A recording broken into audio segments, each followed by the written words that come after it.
বিচারের আওতায় আনতে হবে।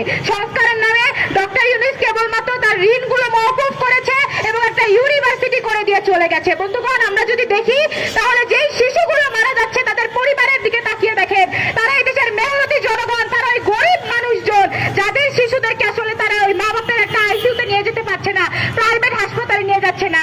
আপনারা ঢাকা মেডিকেলে গিয়ে দেখেন যে একটা শিশু, একটা সুস্থ শিশু যদি এখানে চিকিৎসার জন্য যায় তাহলে সেই অসুস্থ হয়ে মারা যাবে।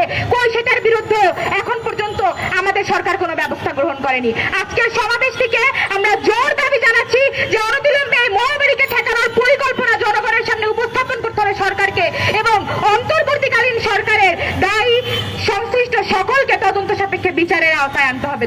আপনাদের নিশ্চয়ই মনে আছে, রিয়া গোপের কথা মনে আছে, জুলাই অভ্যুত্থানে একজন শিশুর মৃত্যু হয়েছিল।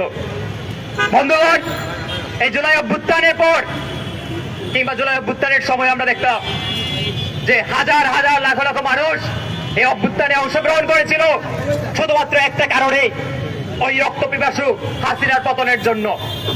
এক রক্ত পিপাসুর পরে আরেক রক্ত পিপাসু এই জনগণ দেখতে চায় নাই।